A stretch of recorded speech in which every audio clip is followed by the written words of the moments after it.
पाहत आहात तिरंगा न्यूज महाराष्ट्र चॅनल।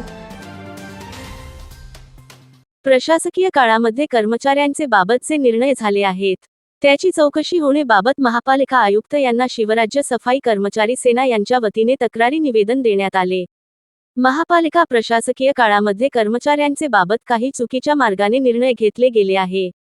यामध्ये प्रथम लाड कमिटी वारसा हक्क नियम डावलून नेमणुका देणे, आयुक्ताचे आदेश कोणाच्याही बदल्या पूर्वकल्पना न देता स्वतःचे सूचनेनुसार करणे, असे आदेश डावलून एका अधिकाऱ्याकडे 3 ते 4 पदाचा पदभार देणे, कामाचे सोयीकरिता स्वतःचे मर्जीतील कर्मचाऱ्यांना नेमणुका देणे, पदोन्नती नियम डावलून कर्मचाऱ्यांना त्यांच्या मूलभूत हक्कापासून वंचित ठेवणे इत्यादी विषयी प्रशासकीय काळामध्ये जे निर्णय झाले आहेत त्याची चौकशी व्हावी असे तक्रारी निवेदन शिवराज्य सफाई कर्मचारी सेना सांगली जिल्हा यांच्या वतीने देण्यात आले।